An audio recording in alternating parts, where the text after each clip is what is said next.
السلام علیکم ورحمۃ اللہ وبرکاتہ۔ وعلیکم السلام یہ ورحمۃ میں اللہ نے 3 وبرکاتہ۔ ویڈیوز سینڈ کی ہیں۔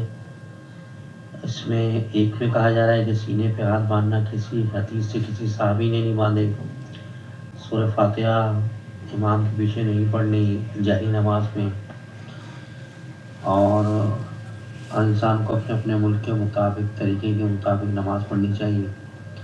یہ 3 ویڈیوز ہیں سر، یہ دیکھیے اس سے بڑا فساد پھیلا ہے، اور آپ جو ہے ماشاءاللہ کافی اصلاح کرتے ہیں، تو آپ سے ریکویسٹ ہے، معتبرانہ درخواست ہے کہ ان کی وضاحت ضرور کریں، کیونکہ یہ چیز بڑی جو نا ان 3 ویڈیو نے بڑی کھلبلی مچا دی ہے، لوگ سوالات کر رہے ہیں، تو مجھ سے ریکویسٹ ہے کہ اس کا جلد سے جلد جواب دے دیجیے۔ میں دیتا ہوں، میں آپ کو بتاتا ہوں۔ دیکھیے، نحمدہ و نصلی علی رسولہ الکریم، اما بعد۔ امام مالک رحمۃ اللہ علیہ فرمایا کرتے تھے کہ نبی کریم صلی اللہ علیہ وسلم کی قبر اطہر کی طرف اشارہ کر کے کہ اس صاحب قبر کی ہر بات کو لیا جائے گا، کسی بھی چیز کو نبی کریم صلی اللہ علیہ وسلم کی چھوڑا نہیں جائے گا۔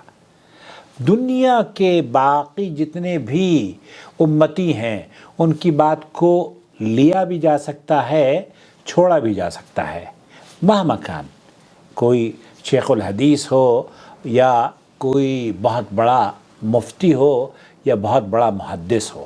یہ اصول ہے، اور اس اصول ہی کو اصل میں سعودی عرب کے علماء نے اختیار کیا ہے۔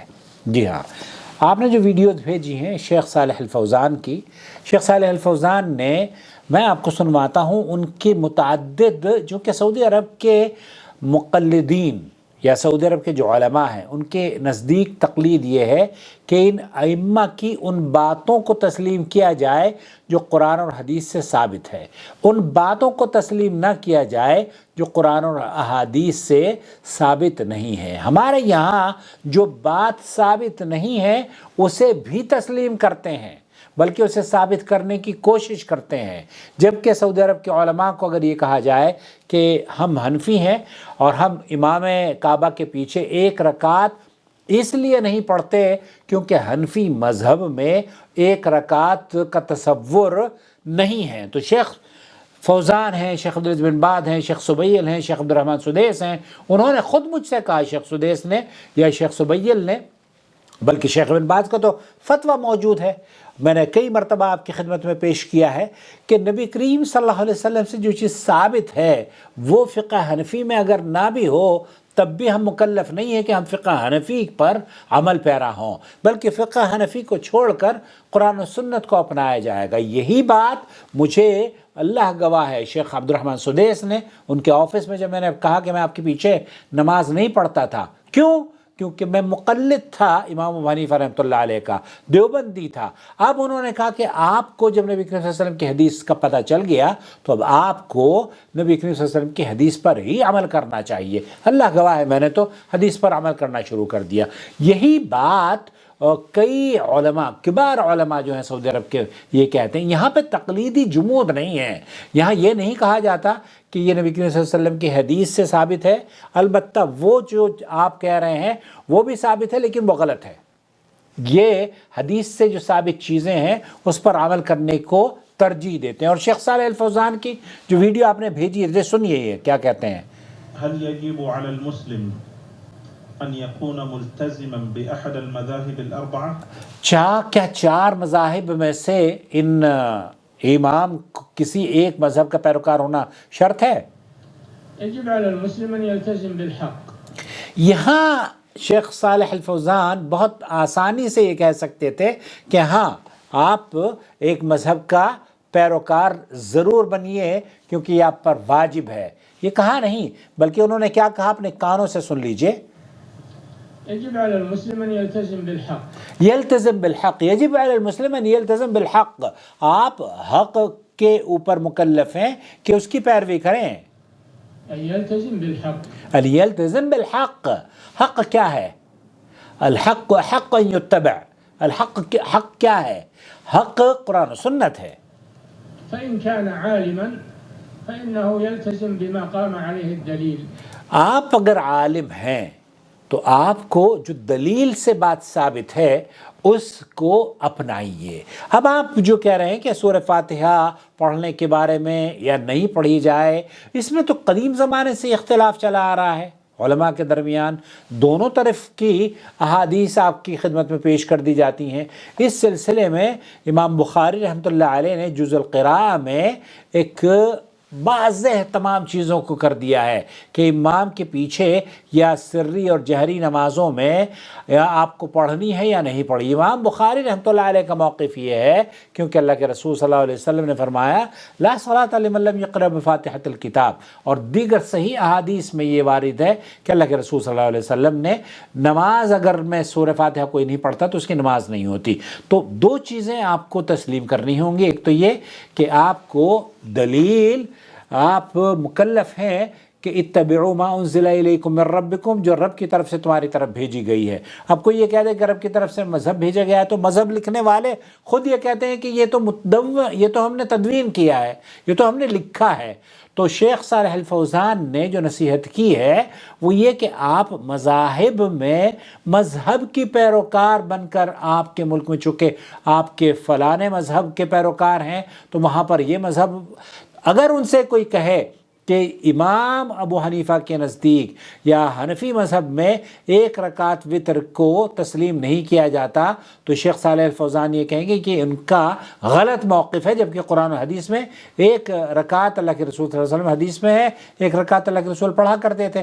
اسی طریقے سے اگر یہ بھی تسلیم کر لیا جائے کہ ہاتھ جو ہیں وہ حنفی جیسے کہا جاتا ہے کہ سینے یہاں پر باندھیے، تو ان کو اصل میں سعودی عرب کا مزاج کچھ مختلف ہے اور ہمارے یہاں کے انڈیا پاکستان کے جو حنفی ہیں وہ مختلف ہیں، یا سیریا کے جو حنفی ہیں وہ مختلف ہیں۔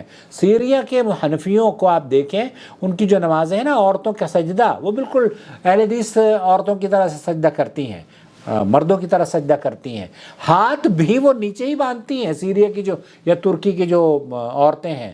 یہ صرف ہمارے یہاں ہے۔ اچھا، ہم اگر ہم احناف کے علماء سے کہیں کہ ٹھیک ہے آپ کی بات کو تسلیم کر لیا جاتا ہے، لیکن آپ اپنی عورتوں کو بھی کہیں نا کہ عورتیں بھی ناف کے نیچے ہاتھ باندھیں، تب پھر وہ کہتے ہیں نہیں عورتیں تو سینے پر ہاتھ باندھیں گی۔ تو یہ تفریق ہے اور یہ تخصیص ہے جو اللہ کے رسول صلی اللہ علیہ وسلم سے ثابت نہیں ہے۔ اللہ کے رسول نے جیسے نماز پڑھی ہے صلو کما رأیتمونی اصلی، اس طریقے سے نماز پڑھو جیسے مجھے نماز پڑھتے ہوئے دیکھتے ہو۔ تو سماحت الشیخ عبدالعزیز بن باز سے پوچھا گیا کہ ان مذاہب میں سے چاروں میں سے کسی ایک کی تقلید کرنا واجب ہے؟ انہوں نے کہا چار مذہب کیا، بہت سارے مذاہب بنے تھے، ان چاروں میں کی تقلید واجب نہیں۔ کس نے واجب کہا؟ واجب ہونے کے لیے آپ پر یہ لازم ہے کہ قرآن و حدیث سے واجب ہونے کی دلیل دیں۔ قرآن و حدیث میں یہ دلیل واجب ہونے کی نہیں ہے۔ تو آپ کو جو شیخ صالح الفوزان فرما رہے ہیں وہ یہ کہ ان علماء سے فَاسْأَلُوا أَهْلَ الذِّكْرِ إِن كُنتُمْ لَا تَعْلَمُونَ، وإن كان عاميا أو مبتدئا يسأل أهل العلم من أهل السنة ويأخذ بقولهم، ممن يثق بعلمه ودينه يأخذ بقوله۔ یہاں یہ بات کی تاکید کی جا رہی ہے کہ ان کے علم، ان سے جب آپ نے پوچھا ہے نا کہ ہاں وہ قرآن و سنت کی بات کر رہے ہیں، تب پھر ان پر اعتبار کرتے ہوئے ان پر عمل کر لیجئے۔ قوله تعالى فاسألوا أهل الذكر إن كنتم لا تعلمون۔ فَاسْأَلُوا أَهْلَ الذِّكْرِ إِن كُنتُمْ لَا تَعْلَمُونَ، تو یہاں کسی کا مکلف نہیں بنایا آپ نے، بلکہ کسی کو وہ کہہ رہے ہیں کہ ائمہ، علماء، مشائخ جو ہیں ان سے آپ رابطہ کریں، جب وہ آپ کو دلیل دے دیں آپ اس پر عمل کر لیں۔ تو میرے دوست، میرے عزیز، میرے بھائی، اللہ کے رسول صلی اللہ علیہ وسلم پر دین مکمل ہو گیا ہے، اور اس مشکل سے آپ نجات پالیں۔ یہ سمجھ لیں کہ آپ کی اور میری نجات کا جو سبب اور ذریعہ ہے وہ قرآن اور حدیث میں موجود ہے۔ اس کے بعد کے جتنے بھی مذاہب بنے ہیں، امام ابو حنیفہ رحمۃ اللہ علیہ کون سے سن میں پیدا ہوئے؟ آپ 80-82 ہجری میں، اور ان کا انتقال پھر 150 ہجری میں۔ امام شافعی کی ولادت 150 ہجری کی ہے۔ تو آپ یہ بتائیے کہ 80 ہجری سے پہلے کون سے مذہب پر لوگ قائم تھے؟ آپ اگر یہ کہتے ہیں کہ وہ لوگ قرآن اور سنت پر قائم تھے، تو صرف قرآن و سنت ان لوگوں کے لیے نازل ہوا تھا یا قیامت کی صبح تک کے جو لوگ پیدا ہو رہے ہیں اس دنیا میں ان کے لیے نازل ہوا ہے؟ یہ سوال کا جواب آپ دے دیجئے. والسلام علیکم ورحمۃ اللہ وبرکاتہ. شهر رمضان الذي أنزل فيه القرآن هدى للناس وبينات من الهدى والفرقان